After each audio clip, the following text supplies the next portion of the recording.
Jeudi 24 juillet 2014. Bonjour, bonsoir à tous. Vous êtes sur Télé Pluriel. À l'heure du journal Pulsation, l'essentiel de l'actualité de la journée. Mackenzie François, 29 ans, alias Tiquinquin, un puissant chef de gang de Grand Ravine à Martissan, a été assassiné ce jeudi par deux de ses lieutenants, tête calée ainsi connu, et Joseph Kenol Jr., alias Doy. Le gang que dirigeait Tiquinquin serait impliqué dans l'assassinat du policier Walkie Calixte en avril 2012. L'Office national d'identification annonce la fermeture de la liste électorale le 26 juillet. Les personnes inscrites après cette date ne pourront pas voter lors du premier tour du scrutin prévu le 26 octobre prochain, indique l'ONU. L'accession de Max Mathurin à la présidence du Conseil électoral provisoire laisse indifférent le MOPOD. Le coordonnateur général adjoint du comité exécutif, Dr Thionnet Abdelpé, rappelle que les élections de 2006 organisées par un CEP dirigé par Max Mathurin n'étaient pas exemptes de tout reproche.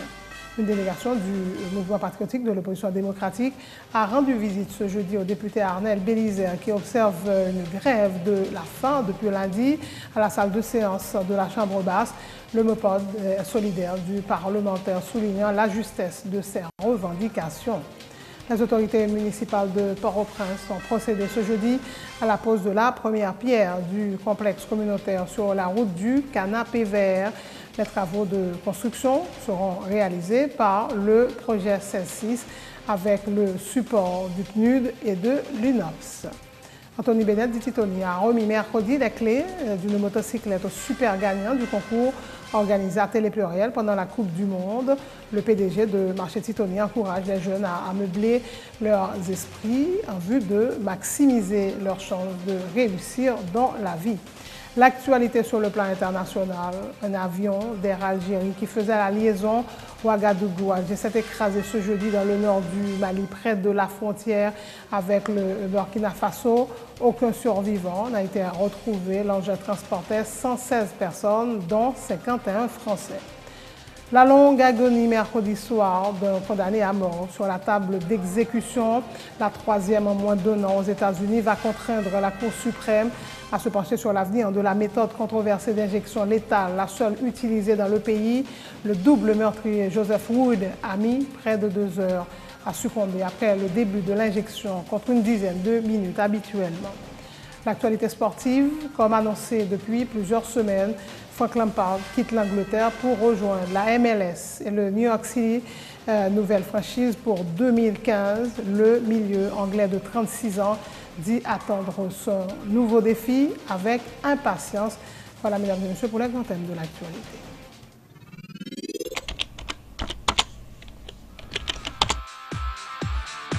Bienvenue dans cette édition d'Information Pulsation, l'essentiel de l'actualité de la journée.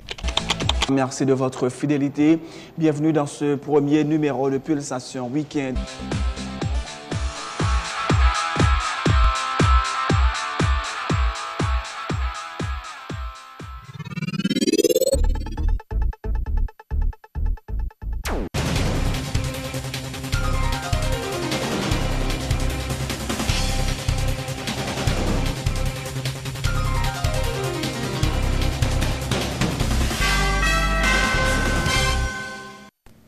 Bienvenue dans le développement du journal. La nouvelle est tombée tôt ce matin.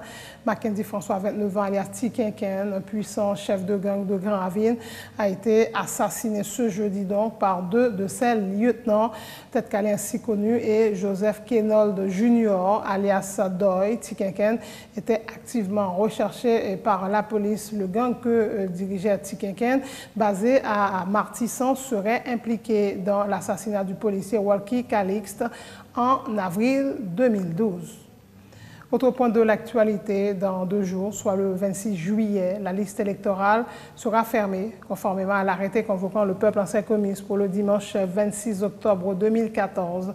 Le directeur général de l'Office national d'identification, Jean-Baptiste Saint-Cyr, donne la garantie que tout électeur ayant son nom dans le registre électoral avant le 26 juillet à minuit pourra voter aux prochaines législatives partielles et municipales. Nous sommes prêts du point de vue technique et opérationnel opérationnel à remettre les données au CEP, a-t-il dit, rappelant que l'ONU va continuer entre-autres à enregistrer les citoyens désireux d'avoir sa carte d'identité nationale. Jean-Baptiste Saint-Cyr n'écarte pas la possibilité que la fermeture de la liste électorale soit reportée si les élections ne devraient pas avoir lieu avant le 26 octobre. Ici, on rappelle de sa loi électorale là dit. La loi électorale a dit clairement que la liste électorale est supposée fermer, clôturer 3 mois avant le scrutin. Et c'est par rapport avec les lois ça, avec le décret ça, que nous-mêmes nous disons qu'on peut clôturer la liste un jour ça. Maintenant, qu'est-ce ça qui vient par rapport à ONI? On est lui-même pas gérer la liste électorale. On est à gérer le registre national d'identification. Et que nous avons continué à enregistrer le monde normalement. Et tout le monde qui est enregistré, on a continué aux 4 coups et nous avons fait avant la question élection. Mais maintenant, il est important pour nous préciser pour nous que tout le monde qui a inscrit après que la liste fin fermée, ne va pas parler dans le CEPA et ne va pas apparaître dans une liste partielle qui va afficher au niveau du bureau de vote. Mais comme tout a des difficultés, le conseil est monté certes, mais il y a une loi électorale qui peut voter, nous pouvons finir honnête que l'élection a fait 26 là. Est-ce que nous déjà envisagé pour nous prolonger date ça au cas où l'élection n'a pas faite, nous souhaité le 26 octobre là? Bon, et nous basons sur une loi, sur un décret qui dit nous avons une loi électorale qui est en vigueur actuellement. Et un décret qui convoque le Conseil commis. Là, nous faisons lien de référence à eux, les bancs qui jouent pour nous clôturer ça. Maintenant, si tu as un autre décret qui convoque le Conseil commis en l'autre lieu, évidemment, après la possibilité de même tout pour nous reporter ça. Mais que l'on fait au niveau de l'ONU et que le signal que nous voulons là, c'est que nous dépendons de toute disposition et je dis à nous faire prêt au point de vue technique et opérationnel pour nous remettre données au CEPA. Et si ça n'a fait, bien évidemment, et à moins que tu as une autre loi qui t'a dit le contraire. Jeudi à 24, tout le monde qui vient faire 4 la jeudi, dans combien de temps la journée et la liste là? Absolument. Tout le monde qui vient enregistré jusqu'à 26 juillet à minuit, il y a plein de liste là.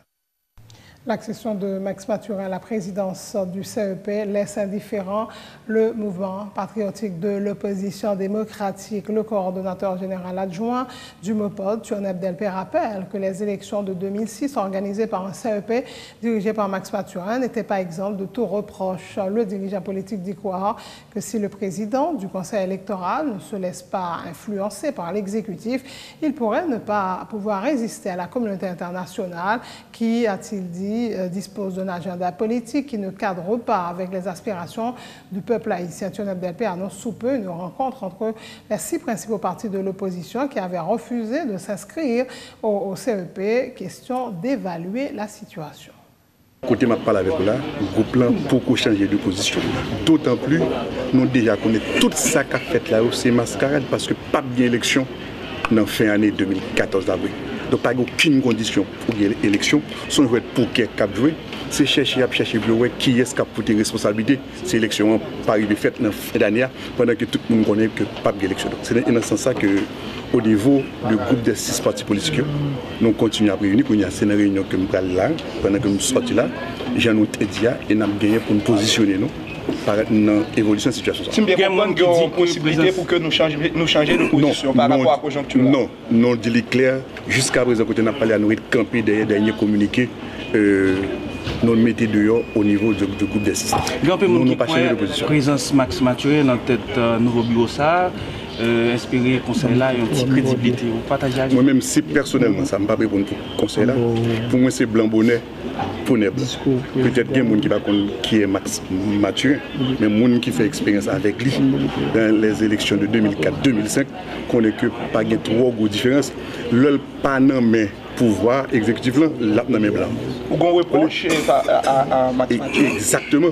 Façon il a été organisé élection en 2006, particulièrement façon que monsieur quitté sous pression blanc, faire vote blanc, rentrer pour venir faire que qu'on n'ait pas quitté le deuxième tour. Côté que son monde qui est censé et là c'est pour l'exécutif qui contrôle, c'est la communauté internationale qui peut contrôler et nous connaissons chaque journée la communauté internationale, ça, surtout French Cap dominé là, pas jamais qu'on fait élection qui a l'intérêt pays d'Haïti, c'est élection qui a l'intérêt cause que a défendu qui c'est rentrer pays dans le processus de colonisation.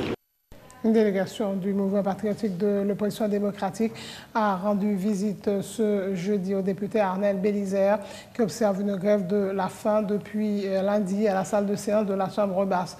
Le MEPOD solidaire du parlementaire, affirme le coordonnateur adjoint Tioneb Delpé, soulignant que la justesse de ses revendications, à savoir la libération des prisonniers d'opinion et la démission du président du CSPJ. Il dit souhaiter que d'autres secteurs, y compris les parlementaires de l'opposition, apportent solidarité à l'élu de Delma Tabar. Tous les trois revendications, il y a un rapport à prisonniers politiques, deuxièmement, il y a un rapport à corruption, troisièmement, il y a un rapport à dérive institutionnelle. Donc, le président Anel Alexis a fait notre tête CSPJ. Donc, par conséquent, au niveau du MOPOD, nous voyons que nous devons porter solidarité à député Anel qui décide de faire grève ça pour trois gros revendications. Le loi fait action ça. Ça important, c'est l'opinion publique. C'est le secteur qu'on va sensibiliser sur la question. Est-ce que vous sentez l'opinion publique là, ouais, avec bon oeil, grève ça? Bon, il n'est que d'attendre, puisque jusqu'à présent, la presse fait écho de grève là, et il y a différents secteurs là qui ont défilé, viennent députés, viennent faire solidarité avec lui. Donc jusqu'à présent, nous sommes capables de dire que chaîne solidarité, il commence à manifester et ne pas croire que la prêté là. Vous pouvez connaître que sans grève et sans limite que l'a fait, est-ce que nous conseillons pour continuer ou bien pour nous camper? Ça que nous sûrs. Personne n'a pas d'aimé pour débuter à mourir en grève. Donc la fait grève là et je crois que la fin pas gagner médecin qui pourra à un certain moment juger l'état de santé et donc et peut-être souhaitons que les jouent une solidarité tout et il pas une solidarité tout bloc parlementaire qu'il a eu mais on croit que l'État doit jouer une solidarité parlementaire qui de l'opposition même gens avec lui pour supporter le grève. Donc au moins avec voix par autour qui t'a mis à voix par lui. Donc ça doit avoir plus écho encore à grève. Le député de Léogane, Maître Jonathan Léger, se dit solidaire de son collègue Bélisaire, même s'il dit douter que son geste soit compris par les autorités pouvant donner suite à ses revendications. Il lui demande de penser à changer de stratégie si d'ici la fin de cette semaine, aucune suite n'est donnée à sa requête. Je voudrais aussi saisir au collègue l'heureuse prérogative qui m'est offerte pour dire toute ma solidarité passive même au collègue Arnel Bélisaire qui a fait grève de faim. Mais malheureusement, monsieur a fait grève de faim. Est-ce que gen moun est-ce que moun pour tande lui attendel vu que me connais son bon avec gap diriger nous, son bon moun sous gap diriger nous. Et comme j'aime à le répéter, il y a de plus aveugles que celui qui refuse de voir, tout comme il y a de plus sourds que celui qui refuse d'entendre. La majorité visiteurs lui ont demandé pour quitter l'espace là parce que Jean dit là, concerné, il n'a pas vraiment porté attention à lui-même. En plus, il dit s'il mourit là, pouvoir là, t'as bien content, qui Jean comprend la situation. Si pouvoir t'avoir lui va en lui jeune, Sorel Jacin, déracinement de seul, Jean Tolbal qui dans fait grève de faim, pour t'avoir nous tous mourir, on a fait fête. Mais qui conseille au bail député là de quitter ça? Je pense que collègues là, ensemble avec nous, mesurer et ça qu'a fait là. Je pense que c'est une grosse initiative que monsieur prend. Mais même pas croire que l'État là qui s'est éclairé pour qu'il comprenne la portée, qu'il comprenne le bien fondé de grève et collègues là, pour être capable de venir désidérata satisfaction. Donc, ça recommandé qui ça? Bon, moi-même, je recommandé collègues là, si d'ici semaine, eh bien, les membres de l'exécutif, ils n'ont pas souscrit, ils n'ont pas suspendu au level pour ta revendication, eh bien, ils ont satisfaction. Nous avons dit collègues là, on fait l'autre bagaille. Et pour qui se bat parce que non, moi, je pense que bon deadline fait nous bailler, m'appuyer collègue là pour que le rete là jusqu'à vendredi, jusqu'à week-end. Mais si d'ici semaine prochaine, début semaine prochaine, rien n'est dit, rien n'est fait, je pense qu'il faut changer de tact, il faut changer de stratégie. Les autorités municipales de Port-au-Prince ont procédé ce jeudi à la pose de la première pierre du complexe communautaire de Canapé Vert. Il s'agit d'un espace qui sera mis à la disposition des membres de la communauté en vue notamment de réaliser des réunions pour débattre des questions relatives aux besoins de la commune. L'agent intérimaire de Port-au-Prince, Joseph Rigaud-Duplan, informe que la construction de ce complexe, dont il affirme ne pas connaître le coût exact, sera achevée dans 3 mois. Elle est exécutée par le projet SAS6 avec le support du PNUD et de l'UNOPS, a aussi fait savoir M. Duplan, qui précise que 4 plateformes communautaires représentant les membres de la population pourront se réunir au niveau du complexe. Jeudi, là, c'était lancement et pose première pierre pour construction complexe centre ressources communautaires. C'est un grand première. Et en d'abord au prince, et ça a aidé, ça a dégagé pour nous faire tout le monde impliqué dans la communauté. C'est un centre cap là pour tout le monde, zone Canapé Vert, toujours, qui vient participer, qui fait réunion pour dégager besoins réels communautaires pour ce que vous gagnez, pour apporter le à la mairie, pour nous-mêmes nous avancer vers des développements durables pour la commune. Et c'est un projet 16-6 qui a un partenariat avec le PNUD. Et nous pas grand coup parce que pour grand coup réel parce que y a fait et yo vinn notre partenaire qui pour faire building ça va le faire là et parasismique et anticyclonique et la vinn grand l'autre coup additionnel et ça fait pas un coup définitif pour nya c'est l'heure fini faire réalisation il y a ben nous vraiment coup réel. Le travail a commencé lundi et l'a duré 3 mois. Il a servi un espace de réunion pour nous dégager pour ce bureau Kazek là. Yo ka vin là pour faire discussion, l'homme de discussion et un communauté ouais qui ça réel pour Canapé Vert, est-ce que vous besoin de lumière, est-ce que vous besoin de l'eau, est-ce que vous problème de ravine, de fatra, tout bagage ça a discuter dans l'espace ça parce que tout bagage a fait dans la mairie. Mais et pour ça espace ça a créé pour la communauté beaucoup plus impliquée dans ça commune a vraiment besoin. C'est ça développement c'est nous tous qui pour faire li. On pas vraiment qu'on besoin toute commune dans toute trois circonscriptions pas j'aime qu'on réalité tout espace qui gagne dans commune. Nous ca bagay qui visuel yo, bagay qui en large nous ca décider mais ça n'a fait mais chaque zone a nécessité, chaque zone a besoin qui pour lui spécifiquement. Et c'est ça que fait nous faire de façon que la communauté qui impliquée pour dire exactement mais ça le besoin.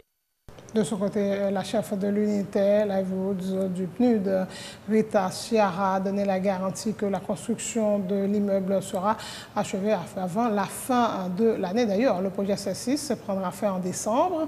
Elle se félicite qu'avec la collaboration des autorités municipales, notamment à Port-au-Prince et à Pétionville, des travaux de réhabilitation et de construction de routes, passerelles et terrains de jeu ont été réalisés à travers plusieurs communautés gravement touchées par le tremblement de terre de janvier 2010.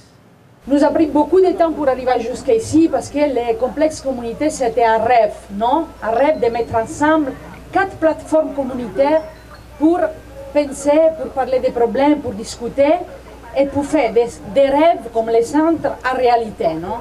Je pense que cette première pierre va être la première pierre d'un chemin qu'on a fait ensemble et qui va donner à la communauté pas seulement la voix, mais la possibilité de transformer encore une fois des rêves en réalité, comme on l'a fait pendant 2 ans avec le gouvernement, avec la mairie, avec les autres agences des Nations Unies. C'est un vrai plaisir d'être avec vous aujourd'hui ici pour commencer un autre petit chemin qui nous va permettre de placer en pierre et qui nous va permettre de donner à la communauté la possibilité de continuer à travailler encore parce qu'on a beaucoup de choses qu'on a fait, mais il nous reste encore beaucoup. On a déjà les plans, on va, les ingénieurs sont prêts, les matériels aussi. On prévoit que pour le mois de juillet, ça va être commencé. On a démarré grâce à l'appui du maire tout de suite.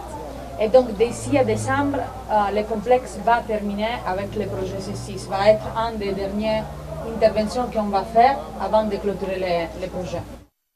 Autre point de l'actualité, gagnant de la motocyclette offerte en super prime du concours organisé sur Télé Pluriel pendant la Coupe du Monde, Alex Océan a reçu mercredi des mains du PDG de Marché Titoni les clés de sa moto. La cérémonie s'est déroulée au local de la télé Adelma 19. Anthony Bennett en a profité pour féliciter le gagnant Alex Océan et encourager les jeunes à meubler leurs esprits pour augmenter leurs chances de réussite dans la vie. Dudley Aurelius, reportage. Dimanche 13 juillet 2014, le rideau vient de tomber sur le mondial brésilien.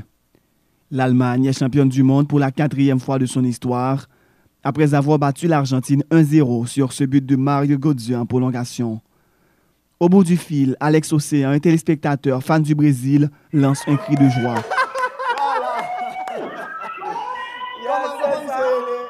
Alex, qui est numéro? Alex, là, mon cher. Alex, nous numéro. Il n'entendait pas saluer la victoire allemande sur les Sud-Américains, mais exprimait son bonheur d'avoir gagné la super prime, une motocyclette offerte par Anthony Bennett de Marché Titoni, au vainqueur du jeu organisé sur Télé Pluriel pendant la Coupe du Monde. Ce 23 juillet, Anthony Bennett, très impliqué dans le milieu sportif, a remis en personne les clés de la moto à Alex Océan. Le capitaine de l'équipe championne du dernier tournoi de basketball corporatif voit en cette prime une double opportunité pour son titulaire. Force domaine pas, nous sommes avec moi pile, pour Alex jeune moi pour répondre toutes questions pour gagner moto. Mais jeunes jours là nous-mêmes nous aimons que dans la prime son prime comme on capable de servir avec, nous comprenons moto. Nous connaissons jeunesse ou son jeunesse qui cherche en pile. Mais non seulement capable de flâner, virer, faire chelbe, mais capable de servir avec comme outil de travail et tout.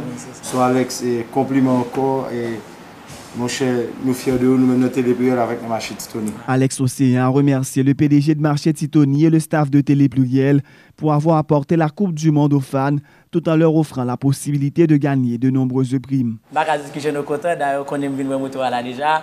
Moi, vraiment, oui, c'est mon rêve, moi, c'est une réalité. Moi, je dis merci à Télé Pluriel, mais surtout à Anthony Bennett de Marché Titoni. Merci en pile parce que sont belles bagailles, Pendant le mois qu'a duré la 20e édition de la Coupe du Monde, de nombreux téléspectateurs ont reçu des primes à la mi-temps de chaque match. Des livres, des boissons, des ballons et des t-shirts, des cadeaux offerts par Télé Pluriel, la Maison Henri Deschamps et la brasserie Séjourné. Nous arrivons à la fin de ce journal. Merci de votre attention. Le rappel des titres. Mackenzie François, 29 ans, alias Tikinken, un puissant chef de gang de Grand Ravine à Martissan, a été assassiné ce jeudi par 2 de ses lieutenants. Tête calée ainsi connu est Joseph Kenold Jr., alias Doy. Le gang que dirigeait Tikinken serait impliqué dans l'assassinat du policier Walkie Calixte en avril 2012. L'Office national d'identification annonce la fermeture de la liste électorale le 26 juillet. Les personnes inscrites après cette date ne pourront pas voter lors du premier tour du scrutin prévu le 26 octobre prochain, indique le NI. L'accession de Max Mathurin à la présidence du CEP laisse indifférent le mouvement patriotique de l'opposition démocratique. Le coordonnateur général adjoint du MOPOD, Dr Thionnet Abdelpé, rappelle que les élections de 2006 organisées par un CEP dirigé par Max Mathurin n'étaient pas exemptes de tout reproche. Une délégation du mouvement patriotique de l'opposition démocratique a rendu visite ce jeudi au député Arnel Bélizer qui observe une grève de la faim depuis lundi à la salle de séance de la Chambre basse. Le MOPOD est solidaire du parlementaire soulignant la justesse de ses revendications. Les autorités municipales de Port-au-Prince ont procédé ce jeudi à la pose de la première pierre du complexe communautaire sur la route du Canapé Vert. Les travaux de construction seront réalisés par le projet SS6 avec le support du PNUD et de l'UNOPS. Anthony Bennett de Titoni a remis mercredi les clés d'une motocyclette au super gagnant du concours organisé à Télé Pluriel pendant la Coupe du Monde. Le PDG de Marché Titoni encourage les jeunes à meubler leurs esprits en vue de maximiser leurs chances de réussir dans la vie. L'actualité internationale, un avion d'Air Algérie qui faisait la liaison Ouagadougou-Alger s'est écrasé ce jeudi dans le nord du Mali, près de la frontière avec le Burkina Faso. Aucun survivant n'a été retrouvé. L'engin transportait 116 personnes, dont 51 Français. La longue agonie mercredi soir d'un condamné à mort sur la table d'exécution, la troisième en moins d'1 an aux États-Unis, va contraindre la Cour suprême à se pencher sur l'avenir de la méthode controversée d'injection létale, la seule utilisée dans le pays. Le double meurtrier Joseph Wood a mis près de 2 heures à succomber après le début de l'injection contre une dizaine de minutes habituellement. En sport, comme annoncé depuis plusieurs semaines, Frank Lampard quitte l'Angleterre pour rejoindre la MLS et le New York City FC, nouvelle franchise pour 2015.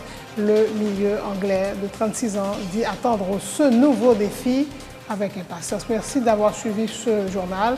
Passez de bons moments sur Télé Pluriel.